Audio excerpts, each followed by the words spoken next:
Hi guys, welcome back to the channel. I have finally chosen my tool watch and you will not believe which one I've gone for. It's this one.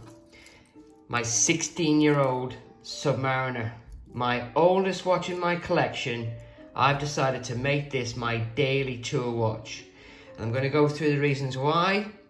And when I get to the end, you'll realize I made the right decision. First thing, I've been wearing this watch and I find the watch extremely comfortable on the wrist, and it's a more delicate size. It's just the classic Submariner. It's a 5-digit reference. I want accuracy, but what's happened with this watch is it's proven itself to be accurate. It's actually currently running at 1 second fast per day, and I am over the moon with that. It's the perfect daily tool watch, and it should be. That's what it was designed to do. I want to show you the loom. My biggest concern is to be able to read the time in low light, and as you can see, it's so simple, it's idiot proof. Okay, now this watch here, when I bought it, I was told it was a collector's piece. I've already covered that in other videos, but when I bought it, the original bracelet it came on was in terrible shape. It was battered. So I chose to upgrade the bracelet. Now you could say to me, well, leave it on the bracelet, but if you hear that rattling noise, I don't want to hear that at night. And even though it does feel comfortable, it's not as comfortable as I want it to be. So my plan is to take this watch off its bracelet. While you're here, I want to show you this. Do you see the end links there? See the holes in it? Well, the original one comes without holes in it, like that, because all you had to do was stick a pin in there and take it out. The remake of this doesn't. So you've got to be really careful when you're putting on different bracelets and different straps that you use the correct pins. Those are the pins for this type of watch, and then these are the pins for the type of watch that isn't a hose cage. Are you with me still? Right. So the key reason I chose this over all my other watches was its simplicity and legibility, and its loom. Right. I'm going to cover some of the watches that I own in the collection, and I'm going to cover why they fail the test. First of all, this is the Grand Seiko that I was hell-bent on using.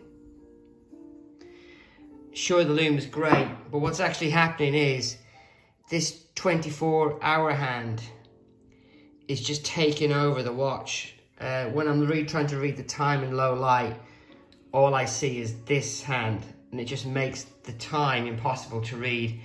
And to be fair, there's just too much going on with the dial, and I don't think a GMT is the right watch to wear as a daily basher. I said it, basher. Right, now we go on to the world timer, which I do love this watch. And the problem I'm having is the loom on the hour hand is basically not very good.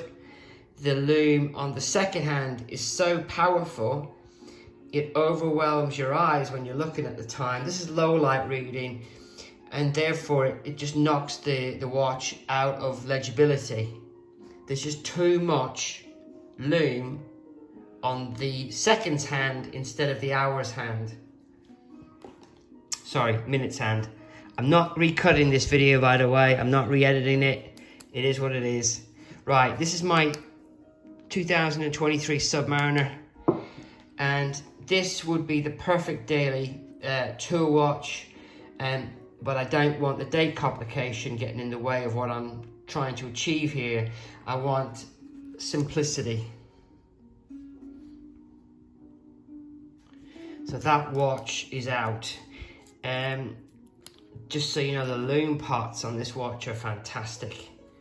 When you consider the size of them, look Look at the size of those loom pots versus the size of the loom pots on the one I've chosen. And then you've got the green loom versus sort of a light blue loom. And we move on to some of the more fancier models. The Speedy, I could easily wear that as a daily, and a lot of people do. But my only issue is it's not got a screw down crown, and therefore it's only 5 bar in resistance, which is basically a shower. Even then I wouldn't take this in the shower, but the loom is good on it. What I do like about it is though that there's no loom on the second hand, so that's not disturbing your eye. And if this was a 15 bar watch, this would be a very strong contender. I've got to say the Snoopy, the loom on the Snoopy is god awful. There's basically tiny little loom pots. I mean, I've just loomed this watch and you can't see anything. I mean, it's not designed to be a daily sports watch. Maybe it is, I don't know, but there's literally no loom on this watch that you can see with the naked eye. I'm going to have one more try at this to try and show you the loom. I mean, it just won't show. Oh, there you go. You see it's the tiniest of loom possible on this watch. I don't reckon this would be used as a daily basher anyway. And I came very close to using my Bond. The loom on it is fantastic, and you get the green loom at 60. Normally there's a pip there, but obviously this is the 60th anniversary, and you get the green loom on the minute hand.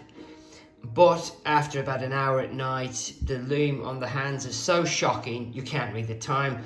Plus the lollipop is so overpowering. Again, at night, you're looking at it and you're really trying to read the time. It's almost impossible. So that's why all my top watches were rejected. And we're going to go with this watch. Now,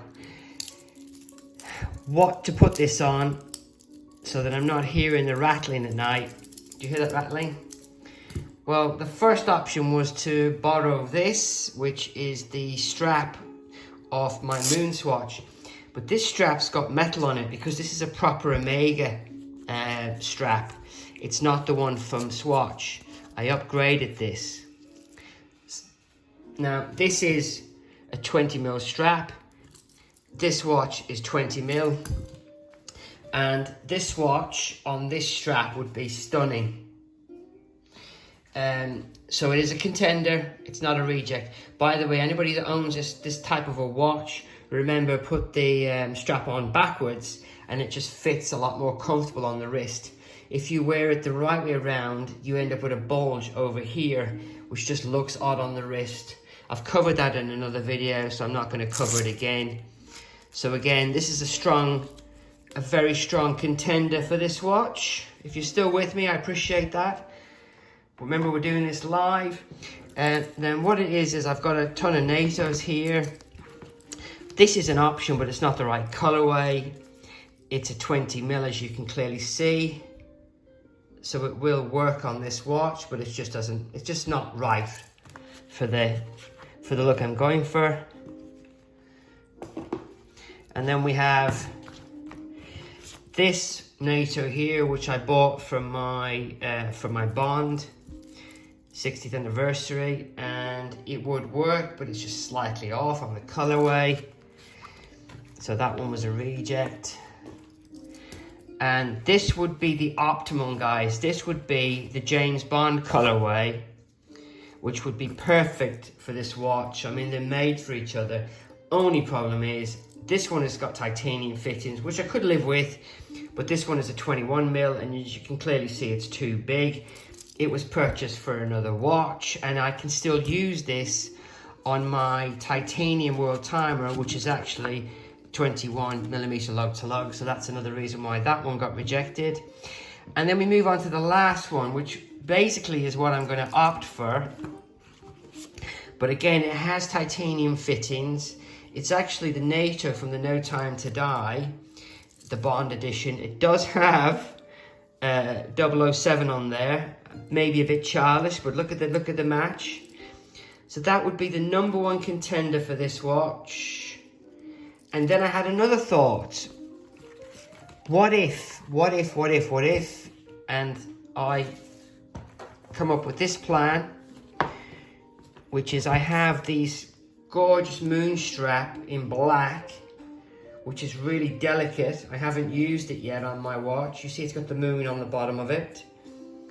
I bought it for my Speedy, and then I thought, ooh, won't you fit lovely on this watch? So that would be just fantastic on this watch. And then I had one more thought. One last thought, and I've gone with it, guys. This is it. This is the winner. This is the one that's going to do it. And in my next video, I'm going to put it on this watch, and I'm going to film me putting it onto this watch. And it's either going to be a hit or a miss. Are you ready, guys? It's another Omega. I'm going to put this Seamaster Diver 300M strap, which is a 20mm strap, on a Rolex. I'm going to marry new with old, and it's going to look like fire. Absolute fire. I was also very lucky to get this one with the black. Now when you open this here, it does say somewhere on there that it's titanium.